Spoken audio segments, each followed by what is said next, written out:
بسم اللہ الرحمن الرحیم نحمدہ ونصلی ونسلم علی رسولہ الکریم۔ گزشتہ رات سے بڑی تکلیف دہ خبر سن رہا ہوں کہ پاکستان سے کوئی تجارتی کنٹینر اسرائیل گیا ہے۔ اس پہ ہنگامہ برپا ہے اور ظاہر ہونا چاہیے، اس لیے کہ اس وقت جو امپورٹڈ بیٹھے ہوئے ہیں بٹھائے اسی لیے گئے تھے کہ ان کو جس حد تک کہو گے یہ اس حد سے بھی آگے ذلیل ہونے کے لیے جائیں گے۔ یہ بوٹ پالش تو خان نے مشہور کر دیا تھا، چیری بلاسم اس کا نام رکھ دیا تھا شہباز کا، لیکن اس کے ساتھ بڑے بڑے 30 مارخاں بیٹھے ہوئے۔ زرداری کا پتر جو اسمبلی میں کھڑے ہو کے کوئی پتہ نہیں مریم کی طرح میک اپ کر کے آ کے تو بڑھ کے لگا رہا ہوتا ہے۔ کل 12 آدمی صرف اس کے صوبے میں زکوٰۃ لینے گئے، بیچارے مر گئے ہیں۔ کوئی شرم اس کو نہیں، آٹے کی لائنوں میں لگے لوگ مر رہے ہیں۔ ان کی لوٹ مار اسی طرح جاری، اور وہ کسی صورت بھی دنیا ادھر سے ادھر ہو جائے وہ لوٹ مار نہیں چھوڑیں گے، اور وہ ہر وہ کام کریں گے جس سے ان کے غیر ملکی آقا راضی ہوں۔ اور یہ مجھے کئی دنوں سے اس کے جو دورے تھے، اور جہازوں میں سرکاری جہاز لے لے کے کبھی جرمنی، کبھی سوئٹزرلینڈ، کبھی جنیوا، کبھی امریکہ کو آپ جب سے آئے ہیں کو پتہ نہیں امریکہ کے کتنے دورے کر بیٹھا اور کیا کرتا ہے وہاں۔ لوگ پتہ بڑا کچھ کہتے ہیں، اللہ ہی بہتر جانتا ہے۔ اس سے مجھے خطرہ لگ رہا تھا کہ ان کو اگر ملک بھی بیچنا پڑا تو یہ گریز نہیں کریں گے، ان کو صرف اپنی جائیدادیں، اپنی پراپرٹیاں عزیز۔ خان کو یہ کہتے تھے، خاص کر کے مولوی صاحب کہتے تھے، فضل الرحمان صاحب، کہ یہ یہودیوں کا ایجنٹ ہے، تقریروں کا ایشو، لوگوں کو بیوقوف بنایا ہوا ہے نعرے لگا لگا کے کتاب کتاب کتاب، اور یہ کتاب قرآن ہے جو کتاب میرا نشان ہے، اور یہ عمران یہودیوں کا ایجنٹ ہے۔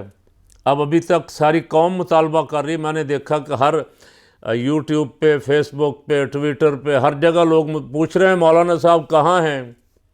تو کل جو ان کا صاحبزادہ کھڑا ہو کے اسمبلی میں کہہ رہا تھا چیف جسٹس کو ادھر طلب کریں گے، بہت زیادہ جرت بڑھ گئی ان کی۔ پتہ نہیں کیوں بڑھ گئی ہے، جاننے والے تو خیر جانتے ہیں، لیکن میں ابھی اس پہ کچھ نہیں کہنا چاہتا، صرف یہ پوچھنا چاہتا ہوں کہ غیرت کہاں گئی؟ پاکستان کے پاسپورٹ پہ بندہ اسرائیل جا نہیں سکتا۔ پاکستان کے پاسپورٹ پہ لکھا ہوا کہ اس پاسپورٹ پہ اسرائیل کا سفر نہیں کر سکتا۔ کیسے گئے؟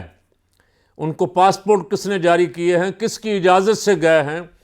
وزیر اعظم صاحب کیوں انگلیاں دبا کے بیٹھے ہوئے، کیوں خاموش ہیں؟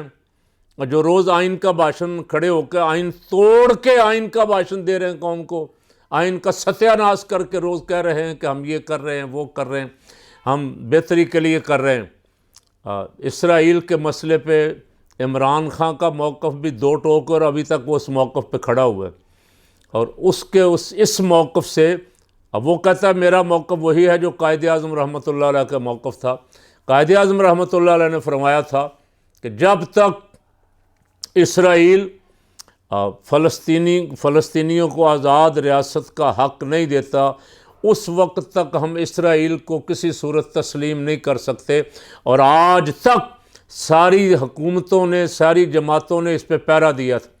اب یہ چونکہ کمزور وکٹ پہ آئے ہیں، ان کے پاس ساتھ عوامی سپورٹ نہیں ہے، یہ چور دروازے سے آئے ہیں اور یہ چمٹے رہنا چاہتے ہیں، اس لیے یہ غیر ملکی آقاؤں کو خوش کرنے کے لیے ہر جائز ناجائز کام کرنے کے لیے ہم وقت تیار ہیں۔ ان کو اس بات کی کوئی پرواہ نہیں، لیکن یہ قوم کسی صورت بھی اجازت نہیں دے گی۔ میں آپ کو عرض کر دوں، میری بات توجہ سے سماعت فرما لیں، یہ قوم بیت المقدس اور فلسطینی بھائیوں کے ساتھ کھڑی ہوئی۔ فلسطینیوں کا اگر مسئلہ آپ نے اسی طرح دبڑ دھوس کر دیا تو پھر کشمیر کا نام لینے کے قابل بھی آپ نہیں رہیں گے۔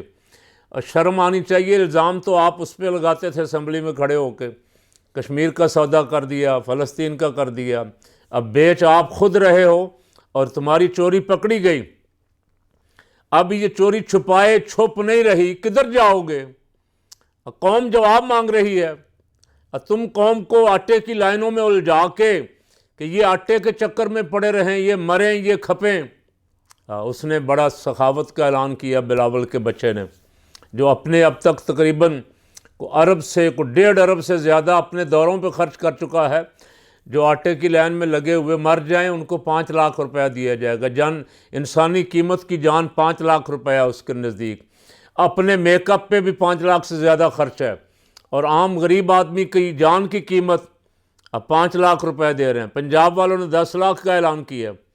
میں نے پہلے بھی ایک دن جمعہ پہ بھی عرض کیا تھا کہ ایسی نااہل حکومت پاکستان کی تاریخ میں نہیں دیکھی کہ آٹا تقسیم کرنے کا طریقہ کار بھی کوئی نہیں، کوئی سسٹم تمہارے پاس نہیں ہے کہ آٹا کسی طرح غریب کے گھر پہنچ سکے. اور 35 کے پتہ نہیں کتنے ارب کا اضافہ کر دیا ہے آٹے کی سبسڈی میں. مزہ آیا، محسن نقوی کو بھی مزہ آیا، اور اوپر بیٹھے ہوں کو بھی مزہ. کیا اس میں چکر بازی بہت زیادہ ہے. 2 ارب کا تقسیم ہوگا، 32 ارب جیبوں میں جائے گا. اور میں نہیں کہہ رہا، یہ تو چل رہا ہے، الیکٹرانک میڈیا پہ چل رہا ہے. سیالکوٹ میں سرکاری اہلکار آٹا تقسیم کرنے والے خود 3-3 ہزار کی بوریاں بیچ رہے ہیں. سارا کچھ میڈیا پہ چل رہا ہے، کوئی نوٹس لینے والا نہیں، کسی کو شرم بھی نہیں آئی. اب فلسطین کے مسئلے حل کرنے کی ان کو فکر ہے. فلسطین کے لیے تجارت کے لیے جہاز لنگر انداز ہو گیا وہاں، اور ملک میں شور پڑا ہوا ہے اور کوئی جواب دینے والا نہیں. اب وہ جو روز میک اپ کر کے آ کے بیٹھ کے ترجمان بنی ہوتی ہیں حکومت کی، ابھی تک ان کے ہونٹ بھی نہیں کھلے اس پہ کہ وہی کوئی فرمائیں کہ کیا کہتی ہیں. اب کیا یہ ملک کا سودا کرنے جا رہے ہیں، یہ نظریات بیچنے جا رہے ہیں؟ پاکستان کا ایک آج تک 75 سال سے جو کردار رہا ہے، سنا تھا کہ پہلے مشرف کی بھی خواہش تھی اور پھر یہ باجوے کی بھی خواہش تھی کہ کسی طرح اسرائیل سے معاملات طے کیے جائیں. کیا کام ہے ان کا کیا تعلق ہے؟ یہ سیاسی حکومتوں کے فیصلے ہیں، وہ کریں. اس لیے کہ ان کو جواب دینا ہوگا. اب جواب مانگ رہی ہے نا قوم.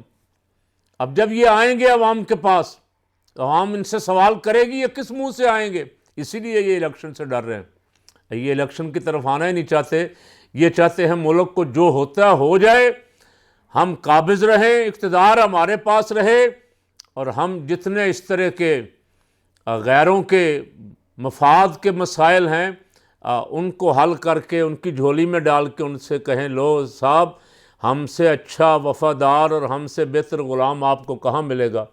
تو رمضان مبارک کے مہینے میں آپ دعائیں کریں کہ اللہ کریم ان سے جلد نجات عطا فرما دے.